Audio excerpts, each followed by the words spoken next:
नमस्कार, जन टीवी देख रहे हैं आप। मैं श्वेता शर्मा आपके साथ। खबरों की शुरुआत से पहले एक नजर डालेंगे अभी की हेडलाइंस पर। देहरादून में पुलिस स्मृति दिवस पर कार्यक्रम। सीएम धामी ने शहीदों को दी श्रद्धांजलि, पुलिसकर्मियों को किया सम्मानित।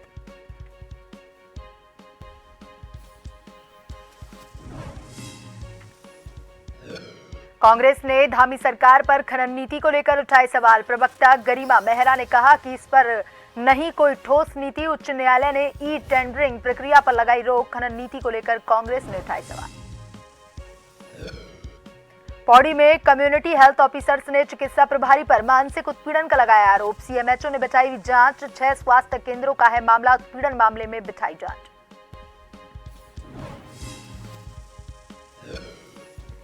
रुड़की में यूपीसीएल कर्मियों ने निकाला कैंडल मार्च। आरोपियों की गिरफ्तारी न होने पर जताया विरोध। विद्युत कर्मियों ने डीजी कार्यालय पर दिया धरना।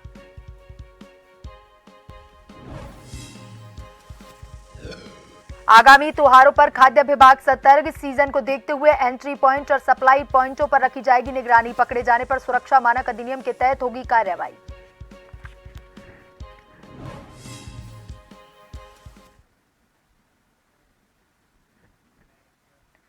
और अब खबरें विस्तार से। पुलिस शहीद स्मृति दिवस के अवसर पर पुलिस लाइन देहरादून स्थित शहीद स्मारक स्थल पर श्रद्धांजलि कार्यक्रम का आयोजन किया गया। इस मौके पर उत्तराखंड के मुख्यमंत्री पुष्कर सिंह धामी ने शहीद पुलिसकर्मियों को श्रद्धांजलि दी। धामी टेक्स्ट प्लेट नेशनल राकेश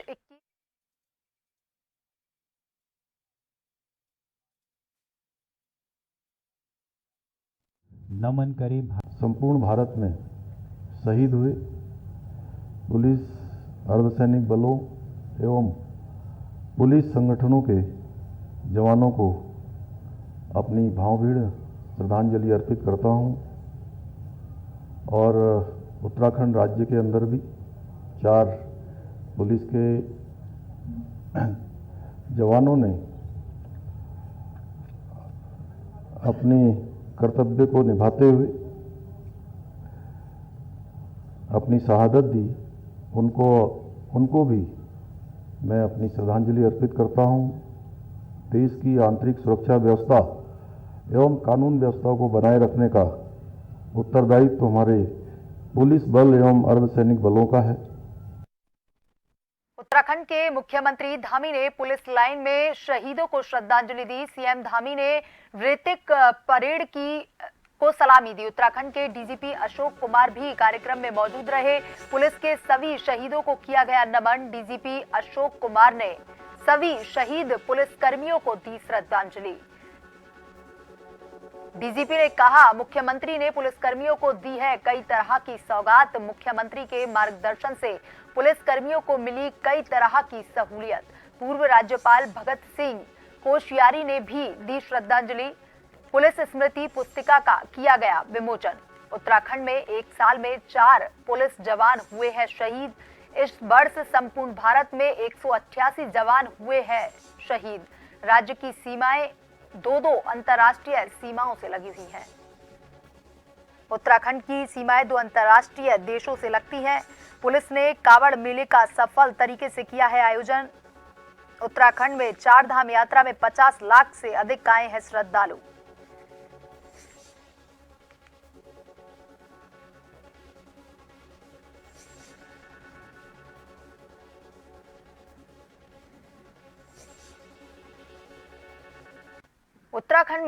उत्तराखंड में राकेश 21 अक्टूबर कांग्रेस की प्रदेश प्रवक्ता गरिमा मेहरा दसोनी ने राज्य सरकार की खनन नीति पर सवाल उठाते हुए कहा कि प्रदेश की आर्थिक और राजस्व बड़े पैमाने पर आबकारी और खनन पर निर्भर करते हैं। फिर ऐसा क्यों है कि राज्य सरकार के पास कोई ठोस खनन नीति नहीं है और हर बार वह सवालों के घेरे में रहती है और उच्च न्यायालय के सामने मुंह की खानी पड़ती है। दसोनी ने कहा कि बीते रोज ही उच्च न्यायालय से धामी सरकार को खनन नीति के मामले में करारा झटका दिया है, जिससे ई टेंडरिंग की प्रक्रिया पर उच्च न्यायालय के द्वारा रोक लगा दी गई है।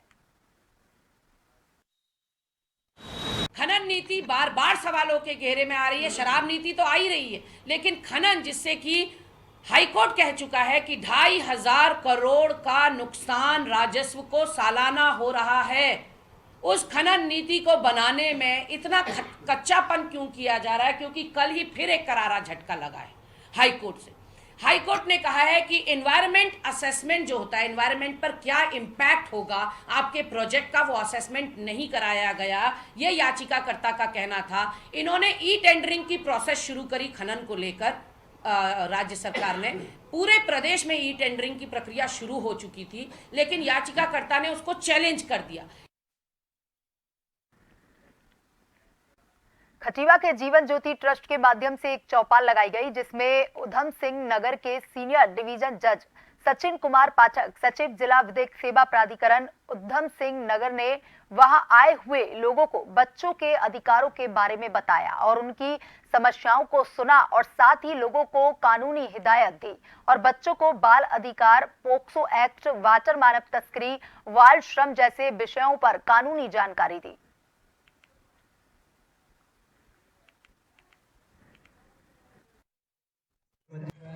जिला विधिक सेवा प्राधिकरण उधम सिंह नगर के द्वारा दिनांक 5 अक्टूबर से 19 अक्टूबर तक चाइल्ड राइट के संबंध में जो हमारे प्रोग्राम चल रहे हैं, जो शासन स्टेट लीगल सर्विसेज अथॉरिटी के डायरेक्शन में हमने किया है, ये आज अंतिम दिन था, जिसमें मैं सितारगंज से लेके खटीमा तक 3-4 स्कूल और एक गांव में मैं गया था, जो वहाँ पे लोगों को हम चाइल्ड राइट के बारे में बताए थे। जैसे बच्चों में आए दिन नशे की प्रवृत्ति जो बढ़ रही है, डे बाय डे छोटे बच्चे इसके शिकार हो रहे हैं। उन बच्चों को कि कैसे आपको उनको हैंडल करना है, कैसे आप उनको देख रेख कर सकते हैं, कैसे आप उनको मोटिवेट कर सकते हैं कि ये गलत चीज़ है, इसको आपको नहीं लेना है, नहीं खाना है, नहीं पीना है। मेगा मार्केट में डिस्ट्रिक्ट जज आए, उनके साथ में तमाम और टीम आई थी, राजस्व विभाग से भी टीम आई थी और डॉक्टर लोगों की टीम आई थी जो हमारे साथ में भी हैं।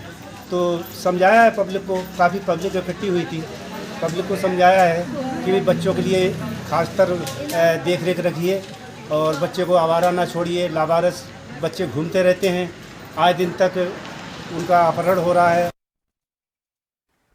सेंट जॉर्ज कॉलेज में खेल प्रतियोगिताओं का आयोजन किया गया, जिसमें स्कूल के 675 छात्रों ने भाग लिया और कई स्पर्धाओं में नए रिकॉर्ड स्थापित किए। इस दौरान मुख्य अतिथि कुमाऊं कमिश्नर दीपक रावत ने कार्यक्रम का विधिवत उद्घाटन किया। उन्होंने सभी से खेल भावना से प्रतियोगिता में भाग लेने की अपील की।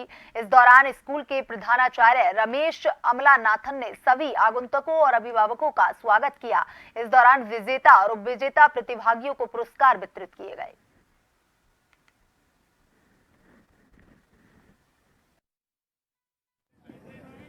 तो बहुत अच्छा लग रहा है कि इतने सालों के बाद स्कूल में आने का मौका मिला।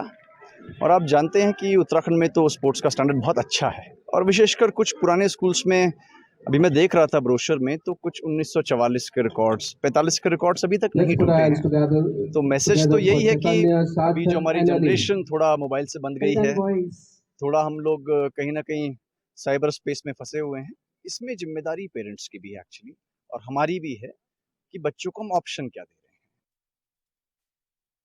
पौड़ी जिले में पसुंडा खाल के प्रभारी चिकित्सा अधिकारी जितेंद्र भारती पर मुख्य चिकित्सा अधिकारी ने जांच बैठा दी है।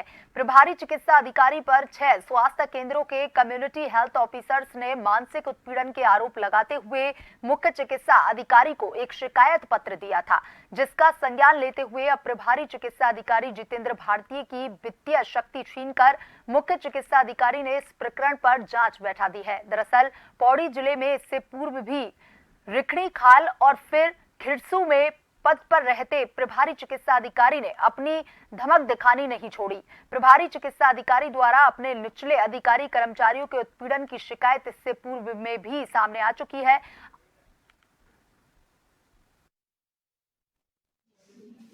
गड़बड़ी करेगा तो निश्चित रूप से उसको जो है बख्शा तो नहीं जाएगा और जांच में कई बार समय लग जाता है। हालांकि रिखणी खाल वाला मैटर जरूर थोड़ा पुराना हो गया, मैंने उसमें भी जांच कमेटी तुरंत ही गठित कर दी थी लेकिन उस समय डेंगू का काफ़ी व्यापकता थी। तो डीएम साहब ने उन्हीं में से मेरे जो अधिकारी थे उनको एक को तो उन्होंने स्टेशन कर दिया सीधे बोर्डद्वार काफ़ी समय के लिए। उस चक्कर में विलम्ब हो गया, वो जांच पूर्ण हो गई है। 1-2 दिन में मेरे पास जांच कमेटी की रिपोर्ट आएगी। जो भी दोषी होगा बख्शा तो नहीं जाएगा। मानना है कि सभी लोग आपस में मिलजुल के काम करें और किसी को भी किससे दुर्व्यवहार करने के लिए नहीं परमिशन दी जाएगी और कड़ी से कड़ी कार्रवाई की। डोईवाला नगर के वार्ड नंबर 1 लच्छीवाला में 16 फीट लंबा विशाल अजगर मिला है, जिसके बाद स्थानीय लोगों में हड़कंप मच गया। अजगर के वजह से घबराए लोगों ने सर्प मित्र भारत भूषण पेले को बुलाया। सर्प मित्र ने पीआरडी जवान की सहायता से अजगर को पकड़ा और जंगल में ले जाकर छोड़ दिया। स्थानीय लोगों ने सर्प मित्र भारत भूषण पेले को धन्यवाद देते हुए आभार जताया। 16 फुट का अजगर था और इसमें उसके पराक्रम छोड़ दिया गया क्योंकि इसको पानी भी चाहिए, धूप भी चाहिए और भोजन भी चाहिए। ये इतना बड़ा अजगर है कि एक छोटा बच्चा इंसान का, कुत्ता, बछड़ा, हिरन जिसपे खा सकता था और एक घर में था। सूचना मिली 5 या 7 मिनट हमने से उसको पकड़ लिया। सांप तो बिल्कुल भी छेड़छाड़ न करें, खतरा हो सकता है। अजगर आया कितना लंबा होगा? ये 16 फुट 16 फुट करीब लंबा है। बुलाया पकड़ने के लिए, पकड़ लिया। वन्य जीव और मानव जीव संघर्ष के बढ़ते मामलों को देखते हुए वन विभाग ने एक सेल गठित की है, जिसका नाम मानव वन्य जीव संघर्ष निवारण प्रकोष्ठ रखा है। इस प्रकोष्ठ का काम मानव और वन्य जीवों के मध्य होने वाले संघर्ष को रोकना और उससे होने वाली हानि के कारणों का पता लगाना, साथ ही वन्य जीवों के हमले में घायल और मृतकों को कैसे और कितना मुआवजा दिया जा सकता है, इस पर निर्णय लेना है। साथ ही इस तरह केस का परीक्षण करना और डाटा तैयार करना भी, जिससे सभी तरह की जानकारी हासिल की जा सके। इस सेल में 7 सदस्यीय टीम है जो प्रतिदिन इस पर काम करेगी ताकि एक रिकॉर्ड बनाकर इसके लिए बेहतरी के काम किए जा सके, ताकि इसको रोका जा सके। उसमें एक मानव वन्यजीव संघर्ष निवारण प्रकोष्ठ बनाया गया है, कॉन्फ्लिक्ट मिटिगेशन सेल जिसको हम बोल रहे हैं। तो उसका आशय ये है बनाने का कि उसमें जितने भी हमारे पास अभी तक केसेस आते थे तो उसका एक एनालिसिस नहीं हो पा रहा था। तो जैसे भी केसेस जितने भी आ रहे हैं उसका एक डाटा एनालिसिस के लिए, उसमें ये देखने के लिए कि क्या ट्रेंड आ रहे हैं ओवर द ईयर्स, मतलब ये जो हमारे संघर्ष के केसेस हैं वो किस तरह से जा रहे हैं, कौन कौन सी प्रजाति ऐसी है जो मुख्य रूप से जो है इसके लिए जिसके केसेस हो रहे हैं। वक्त तो चला एक छोटे से ब्रेक का। ब्रेक के बाद वापस खबरों की तरफ रुख करेंगे।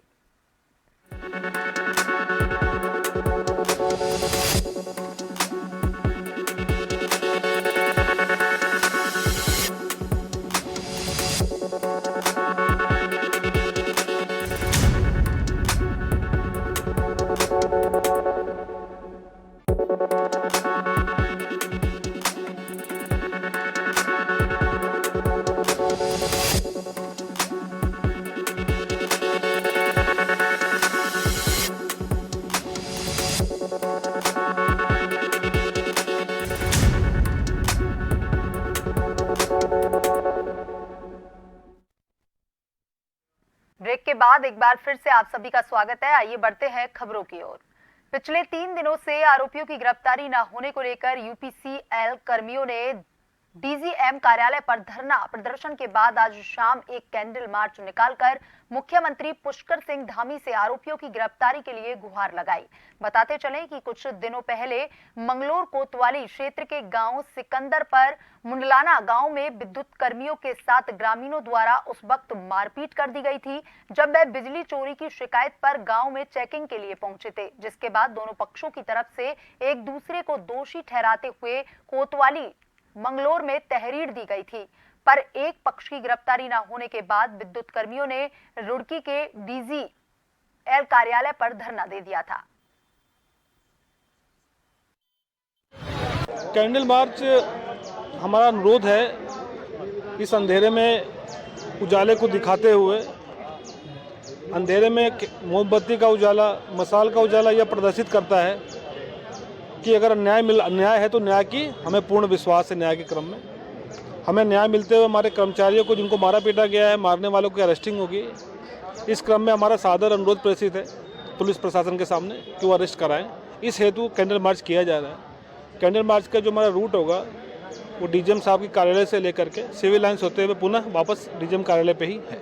जिस प्रकार की घटना हुई है उसकी पहले निंदा करते हैं और यही आशा करते हैं कि अपराधियों को जितना जल्दी हो सके गिरफ्तार करें। समाज के अंदर भयमुक्त माहौल बने और माहौल बनने से क्या होगा कि जो हमारे डरे सहमे कर्मचारी जिनके साथ ये घटना घटित हुई है उन लोगों का आत्मबल लौटे। देहरादून में मिलावटखोरों पर शिकंजा कसने के लिए आने वाले दिनों में त्योहार के सीजन को देखते हुए खाद्य सुरक्षा विभाग अब अलर्ट मोड पर नजर आ रहा है। जिला खाद्य सुरक्षा अधिकारी पीसी जोशी ने कहा कि आने वाले दिनों में अब त्योहार के पर्व को देखते हुए जिले के एंट्री पॉइंट और सप्लाई पॉइंट पर निगरानी रखी जाएगी ताकि उच्च गुणवत्ता को परख कर खाद्य पदार्थों को आगे सप्लाई किया जाएगा। साथ ही पीसी जोशी ने कहा कि किसी भी खाद्य पदार्थ जैसे कि मिठाइयां, मावा दूध, दही और पनीर इत्यादि में अनियमितता पाए जाने पर खाद्य सुरक्षा मानक अधिनियम के तहत कार्रवाई सुनिश्चित की जाएगी।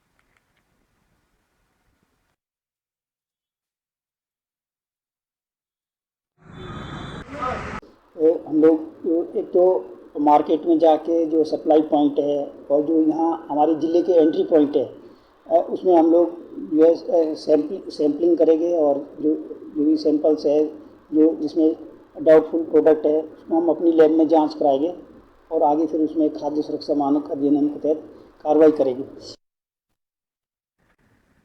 जोशीमठ में तकरीबन 15 किलोमीटर की दूरी पर तपोवन न्याय पंचायत के अंतर्गत आने वाला गांव गंगा पार भगियूल गांव में भी रामलीला शुरू हो चुकी है। वहीं पहाड़ों में लगातार सुबह शाम काफी ठंड महसूस की जा रही है। ऐसे में राम भक्तों की आस्था काफी भारी दिखाई दे रही है। इस कड़ाके की ठंड में ग्रामीण रामलीला का भरपूर आनंद प्राप्त कर रहे हैं। वहीं गंगा पार भगियूल गांव के स्थानीय ग्रामीणों का कहना है कि हम लोग अपने गांव में भगवान रामचंद्र की लीला का मंचन इसलिए करते हैं ताकि पूरे प्रदेश में चारों तरफ खुशहाली रहे और हमारे गांव में भी खुशहाली बनी रहे।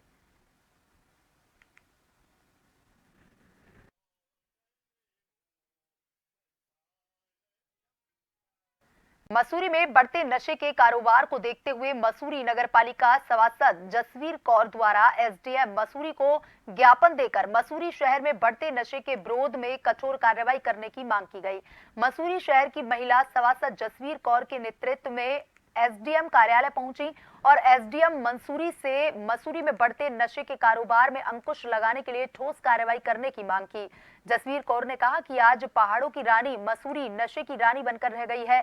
नशे के कारोबार करने वाले लोग बड़े आराम से मसूरी में नशे के कारोबार को कर रहे हैं। छोटे छोटे बच्चे, युवा इसकी चपेट में आ रहे हैं जिससे घर बर्बाद हो रहे हैं।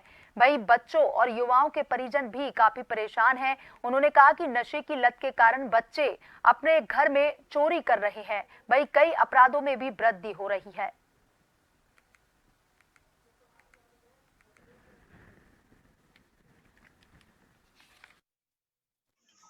जो नशा जो है मसूरी के अंदर दिन प्रतिदिन बढ़ता जा रहा है। ये पहाड़ों की रानी ना होकर ये नशे की रानी बन चुकी है। आप देखिए हाथी पाँव, George Everest, camel back road, इधर सेंट मैरी के पीछे इधर इतना नशा बिकता है, कहाँ से आता है कुछ पता नहीं। पुलिस भी कई बार पुलिस को कंप्लेंट कर चुके हैं परंतु यहाँ पर कोई भी इसके लिए एक्शन नहीं ले रहा। और अब तो मसूरी में भांग और चरस तो छोड़िए, यहाँ पर स्मैक भी आने लग गई है। छोटे छोटे बच्चे स्मैक का नशा कर रहे हैं जिसको चिट्टा कुछ बोलते हैं। महिलाएं आई थी जिसमें शिकायत किया गया है कि मसूरी नगर पालिका और शहर के अंदर जो है नशे की लत में और नशे की समस्याएं हैं। तो इसमें भी मैंने एसएचओ को बोला है कि इसमें त्वरित कार्रवाई करें, टीम बना के अभियान के तहत इसमें कार्रवाई करें और समस्त ऐसे स्थल जहाँ शिकायतें आ रही हैं कि जहाँ पे नशे की कार्रवाई अधिक हो रही है उस पर त्वरित कार्रवाई करें। पंच केदारों में से चतुर्थ केदार रुद्रनाथ की चल विग्रह डोली शुक्रवार को अपने शीतकालीन गद्दी स्थल गोपीनाथ मंदिर पहुंच गई है और इस दौरान भगवान रुद्रनाथ के गोपेश्वर पहुंचने पर श्रद्धालुओं ने जयकारे और फूल मालाओं के साथ देव डोली का स्वागत कर मुख्य बाजार में भव्य शोभा यात्रा निकाली, जहां पूजा अर्चना के बाद भगवान रुद्रनाथ का चल विग्रह को गर्भगृह में विराजमान हो गया है।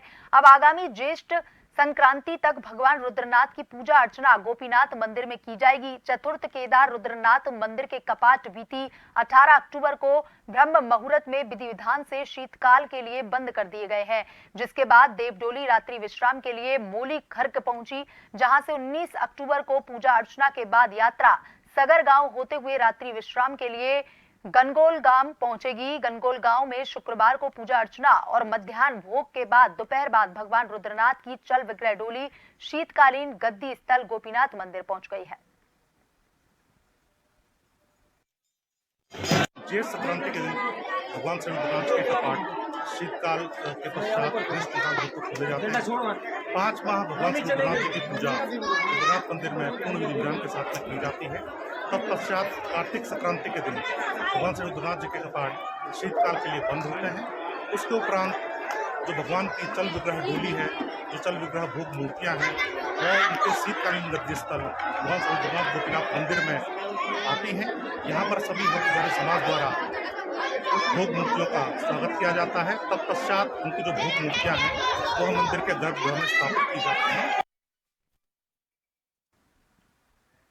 कैबिनेट मंत्री सतपाल महाराज ने हरिद्वार में प्रेम नगर आश्रम में 3 दिवसीय प्रदर्शनी का फीता काटकर आगाज किया। भारत मीडिया एंड इवेंट और नमो गंगे ट्रस्ट के संयुक्त तत्वाधान में आयोजन हो रहा है। कैबिनेट मंत्री सतपाल महाराज ने कार्यक्रम को संबोधित करते हुए कहा कि आज की इस प्रदर्शनी में यहां 180 कंपनियों के साथ ही भारत सरकार और उत्तराखंड सरकार के विभिन्न विभागों के स्टॉल लगे हैं। हम सभी को एक से एक महत्वपूर्ण तथा नई नई जानकारियां प्राप्त होंगी, जिनका हमें पूरा लाभ उठाना चाहिए। एंड इवेंट प्राइवेट लिमिटेड ने जो ये वाइब्रेंट इंडिया का जो एग्जीबिशन यहाँ पर ऑर्गेनाइज की है, ये बहुत अच्छी है और यहाँ बहुत नॉलेज और विज्ञान और ज्ञान यहाँ उसका समन्वय हो रहा है, तो बहुत कुछ देखने को मिला। और DRDO जो काम कर रहा है, सर्वे ऑफ इंडिया जो काम कर रहा है, वो सब दिखने को मिला, तो काफ़ी परिचय हुआ। काफ़ी प्रगति हमारा देश कर रहा है मोदी जी के नेतृत्व में, तो बड़ी प्रसन्नता हुई। और हम कुछ सुझाव भी दे रहे हैं कि भाई इस तरफ जाइए और इन चीज़ों को और डेवलप कीजिए, क्योंकि हमारे उत्तराखंड के अंदर संजीवनी बूटी यहीं होती थी। लक्ष्मण जी जब मूर्छित हुए तो हनुमान जी को यही काम सौंपा गया और उत्तराखंड से संजीवनी ले गए। आज उस संजीवनी का हम लोग निश्चित रूप में उसका पता लगाएं तो देश और दुनिया को बहुत फायदा हो सकता है। इन्वेस्टर समिट भी। और अभी एक नजर डालते हैं हेडलाइन की तरफ। देहरादून में पुलिस स्मृति दिवस पर कार्यक्रम, सीएम धामी ने शहीदों को दी श्रद्धांजलि, पुलिसकर्मियों को किया सम्मानित।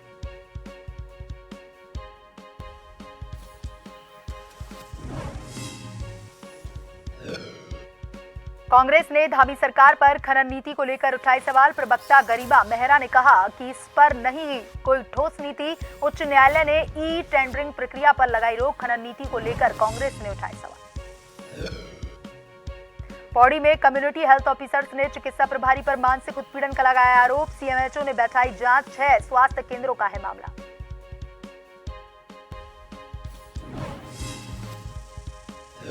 रुड़की में UPCL कर्मियों ने निकाला कैंडल मार्च। आरोपियों की गिरफ्तारी न होने पर जताया विरोध। विद्युत कर्मियों ने DG कार्यालय पर दिया धरना।